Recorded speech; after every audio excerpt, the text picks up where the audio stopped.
There is a number sitting on every institutional analyst's terminal right now that nobody in the retail crowd is allowed to see. Not because it's hidden, because they wouldn't know what they were looking at if you printed it on the front page of the Wall Street Journal tomorrow morning. For the last 18 months, the most important conversation in global finance has been happening in rooms with no cameras, no press releases, no interviews. Just signatures, infrastructure contracts, and quiet positioning by entities that move more capital before lunch than most sovereign nations see in a fiscal quarter. And the asset sitting in the middle of that conversation is the one retail keeps writing eulogies for every time the chart bleeds a little red. Here is the question I want you to sit with for the next 20 minutes. What if every argument you've ever heard against XRP's long-term valuation isn't wrong because the math is wrong, but because the math is being applied to an economy that no longer exists? That isn't a hook. That's a structural problem. And by the end of this briefing, you'll understand why the people building the next financial system stopped having that argument 3 years ago. Welcome back. I am the Calm Analyst. This isn't a price prediction channel. This isn't a hype channel. This is where we decode the architecture underneath the noise, the contracts, the filings, the on-chain flows, and the institutional behavior that explains what the chart can never tell you.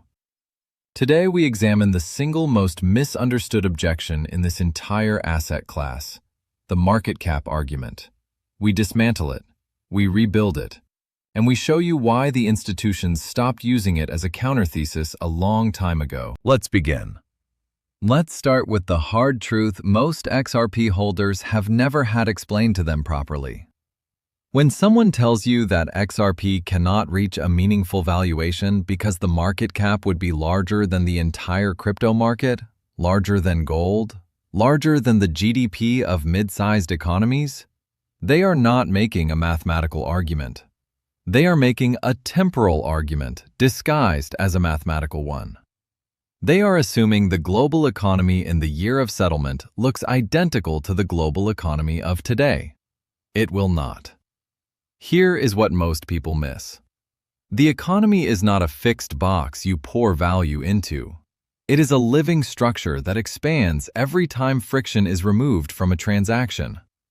The internet did not just digitize commerce.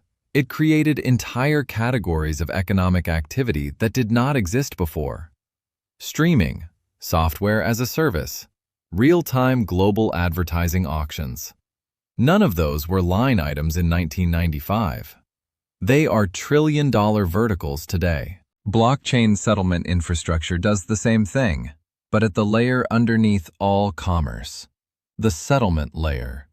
The layer where value actually moves between counterparties. And here is the mechanism almost nobody is explaining to retail correctly. When you compress a 4-day cross-border settlement into 3 seconds, you do not just save time. You unlock capital that was previously trapped in transit. The Bank for International Settlements estimates that at any given moment, roughly $27 trillion sits frozen inside Nostro Vostro accounts, pre-funded liquidity buffers that exist only because legacy rails cannot settle in real time. 27 trillion, sitting still, earning nothing, doing nothing. That capital is not productive. It is structural collateral for a slow system. The moment a faster settlement layer becomes the standard, that capital is freed. And freed capital does not disappear.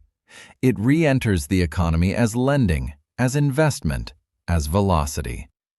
Now think about what David Schwartz and Brad Garlinghouse have been describing for the last several years. Ripple did not build XRP as a speculative asset. They built it as the bridge inside a new settlement architecture. The asset is not the product. The asset is the fuel the product requires to function.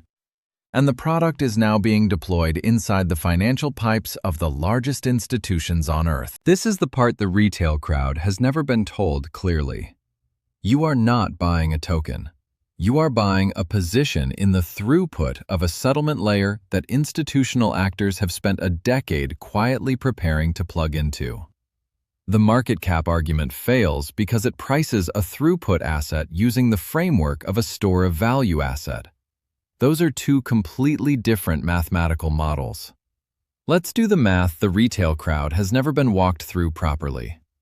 The global cross-border payment market processes approximately $150 trillion annually. The foreign exchange market clears around $7.5 trillion daily. The derivatives market, the largest financial market on Earth, sits at roughly $1.2 quadrillion in notional exposure. The tokenized real-world asset wave that institutions are now actively building is conservatively estimated at $4 trillion in addressable value over the next several years. Now, hold those numbers in mind and look at the supply side. XRP has a fixed total supply of 100 billion tokens. That number cannot be inflated. There is no protocol change in the pipeline to mint more. The circulating supply is approximately 57 billion. Roughly 42 billion sits inside escrow, released on a programmatic monthly schedule, with the majority of each release historically returned to escrow rather than dumped on the market. Exchange reserves have been trending downward across multiple data providers, including Glassnode and CryptoQuant, with measurable acceleration over the last several quarters. This is not a guess. This is the on-chain record. Now apply the throughput logic. If the XRP ledger captures even 1% of the annual cross-border payment market, that is $1.5 trillion in annual settlement volume flowing through 57 billion tokens. If it captures 1% of the daily Forex market, that is $75 billion per day attempting to settle through the same supply. Here is what the retail crowd ignores. Settlement volume does not equal market cap. It equals velocity demand. Every transaction requires the asset to be sourced, used, and recycled. The faster the asset moves, the fewer tokens are needed at any given moment to support a given volume. But the price per token must rise to make the unit of settlement economically viable for institutional payment sizes. Think about that carefully. A bank settling a $50 million corporate payment cannot use 10 billion tokens at half a cent each. The slippage would destroy the trade. The system requires a higher unit price to function at institutional scale. This is not a prediction. It is a design requirement of the network. If you have a problem with that math, you do not have a problem with me. You have a problem with the physics of liquidity. Now add the dimensions the competitor brought into the conversation. AI agents. Autonomous software entities that cannot open bank accounts, cannot access SWIFT, cannot operate inside the correspondent banking network. These agents are already being deployed at scale by every major technology firm on Earth. When they begin executing micropayments and settlements autonomously, which is happening right now, not someday, the only infrastructure capable of handling that throughput at viable cost is a public blockchain settlement layer engineered for high-frequency, low-cost transactions. That is XRP's exact engineering profile. 3-second settlement, sub-cent cost, deterministic finality, no mining lottery, no probabilistic confirmation. The agentic economy alone, conservatively projected, adds an entirely new GDP layer to the global system within the next several years. That GDP layer does not run on legacy rails. It cannot. The legacy rails were not built for software entities. This is the math nobody in the mainstream is doing publicly. And it is the math every institutional positioning desk is doing privately. While retail investors stare at the daily candle and convince themselves nothing is happening, the institutional signal has never been stronger. Let me walk you through what is actually on the record. The Bank of England conducted a proof of concept using Ripple's infrastructure. The Bank of England is not a venture capital fund chasing trends. It is one of the oldest and most conservative central banking institutions on Earth.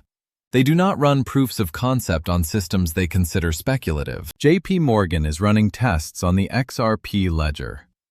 MasterCard is running parallel infrastructure tests. The Reserve Bank of Australia is testing the XRP ledger directly. Japan's Financial Services Agency has progressed regulatory reclassification with a compliance deadline targeting the first half of 2027. SBI Holdings in Japan continues to expand its operational integration year over year. Ripple itself has executed approximately $3 billion in acquisitions over the last several years. Medico for institutional custody. Standard Custody for regulated qualified custody. Hidden Road for prime brokerage. Rail for stablecoin payment infrastructure. G-Treasury for enterprise treasury management. Palisade for institutional digital asset operations. Stuart Elderati, Ripple's chief legal officer, described the resulting stack as a one-stop shop for any enterprise that wants to adopt blockchain into payments, custody, tokenization, liquidity, or treasury management. That is not a marketing line. That is a strategic acquisition map. You do not assemble that infrastructure unless you are preparing to onboard institutional clients at scale. The G-Treasury integration is the piece that deserves particular attention. G-Treasury manages approximately $13 trillion in annual payments for Fortune 50 and Fortune 500 corporations. Those payments currently flow through legacy correspondent banking. A multinational corporation making a supplier payment in an emerging market currently faces a 4-day settlement window through a single correspondent bank holding a monopoly on that corridor. The Ripple integration places a real-time alternative inside the existing G-Treasury dashboard. The corporate treasurer sees both options side by side. Legacy route, 4 days, this cost. Ripple route, real-time, fractional cost. Brad Garlinghouse has publicly projected that 30% of that $13 trillion will be processed on-chain within 5 years. Crawl, walk, run. Honest sequencing. Ask yourself this. Does a firm like BlackRock, does Larry Fink, does a treasury function inside a Fortune 50 company move without absolute legal and operational certainty? They do not gamble, they position. And positioning at this scale is the loudest signal the market gives off. Louder than any chart, louder than any tweet, louder than any podcast. On the regulatory front, Paul Atkins has confirmed the SEC's commitment to advancing tokenization. The Clarity Act is in active markup. The bank charter application Ripple submitted is in process. The ISO 20022 migration brings Fedwire into messaging alignment with Ripple's existing infrastructure stack. The FedNow system has over 1,400 participants, a meaningful share of which have direct or indirect Ripple touchpoints through Volante Technologies and other integration partners. And the tokenization metrics speak for themselves. Real-world asset tokenization on the XRP ledger has grown approximately 246% year-over-year. Over the same window, Algorand's tokenized real-world asset value dropped 79%. Aptos fell 41%. Ethereum, the long-standing dominant platform for institutional blockchain activity, has been losing market share in this exact category. The XRP ledger now sits in 4th place globally for tokenized real-world asset value, with growth trajectory among the strongest of any platform measured. This is not retail FOMO. This is calculated positioning by the architects of the next financial system. Let's talk about the specific events on the calendar. Not vague hopes, but documented catalysts with dates. The Clarity Act is the structural legal framework the institutional side has been waiting for. Once passed, the regulatory risk premium that has kept certain large allocators on the sidelines disappears. That premium is not small. It represents trillions in deployable capital that is currently constrained by compliance frameworks requiring legal certainty before exposure. Japan's regulatory reclassification timeline targets the first half of 2027. When that classification is finalized, the largest savings market in Asia, Japanese households hold trillions in cash deposits earning nothing, gains a compliant pathway into the asset. SBI Holdings has been positioning specifically for that window for years. The G-Treasury integration rollout is not a theoretical event. It is a deployed product reaching corporate treasurers in real time, with adoption compounding quarter by quarter as treasurers see the cost and speed comparison inside their existing workflow. Spot ETF approvals across multiple jurisdictions have created new institutional access channels. ETF holdings are approaching 1 billion XRP. That is supply being removed from the open market and placed into custodial structures that do not return inventory to the float for short-term trading. The bank charter application, once approved, transforms Ripple from a payments and infrastructure company into a fully regulated banking institution capable of holding deposits, issuing credit, and integrating directly with the Federal Reserve payment system. Each of these catalysts compresses time. Each one removes a specific friction that has held institutional capital at the perimeter. And they are not arriving in isolation. They are arriving in sequence, stacked within the same multi-quarter window. When the catalysts stack like this, the system does not move linearly. It reprices. We are entering the phase the institutional desks have been positioning for, and most retail holders do not understand what that phase looks like from the inside. Exchange reserves of XRP have been measurably declining across multiple data providers. That is, supply leaving the liquid market.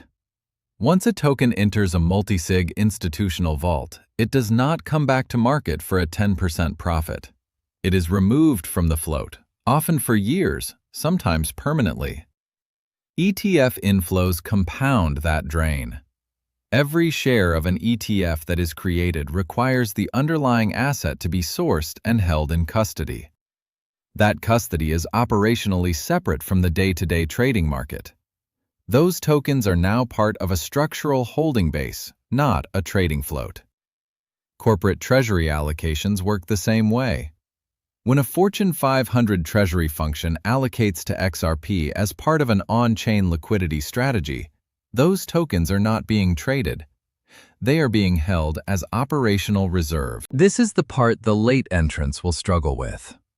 The structural supply that exists today, the supply that can still be bought at current price levels, in size, without significant slippage, is shrinking. Not gradually, measurably, monthly. There is a moment in every infrastructure transition where the asset that powers the new system shifts from being something retail can casually accumulate to something that requires real capital, real custody, and real planning. The institutional side has spent years quietly preparing for that moment. The retail side, for the most part, has not. The window in which an ordinary participant can take a meaningful position in this asset is closing. Not because of hype, not because of FOMO, but because of basic supply mechanics meeting accelerating institutional demand. Once the regulatory locks are removed and the catalysts stack into the same quarter, the wait-and-see capital becomes the all-in capital. And the all-in capital does not wait politely in line. It moves. I know watching the chart in the meantime is difficult. I know the silence between catalysts feels heavier than the catalysts themselves. I know the headlines designed to shake conviction land harder when the price is flat. But as an analyst, my job is to separate noise from signal. And the signal right now is the strongest it has been in this asset's history. The red candles are not the story. The story is what is happening inside the institutions while the candles are red. The story is the G-Treasury dashboard quietly going live for corporate treasurers managing 13 trillion in payments. The story is the central banks running proofs of concept. The story is the tokenized real-world asset value climbing 246% year-over-year while competing platforms lose market share. The story is the ETF holdings accumulating toward 1 billion tokens. Being early in an infrastructure transition feels exactly like being wrong, right up until the moment the infrastructure goes live and the market reprices in days what it failed to price in years. The question is not whether the settlement layer is being built. It is being built. The contracts exist. The integrations exist. The regulatory pathway is being cleared. The institutional architecture is documented and on the record. The question is, who is still holding when the architecture is switched on? You either understand what you are looking at, or you do not. The market does not reward people who needed it explained to them after the fact. It rewards the ones who sat with the boredom, who sat with the volatility, who sat with the silence, and who understood that the silence was not absence. The silence was preparation. The market cap objection to XRP's long-term valuation rests on a static measurement of a dynamic system. The system is not static. AI agents are creating new payment volume that legacy rails cannot serve. Tokenization is migrating trillions in traditional assets onto blockchain settlement layers. The cross-border payment market is restructuring around real-time finality. The institutional architecture is documented, funded, and deploying. Bitcoin is not competing for this market. It was not designed to.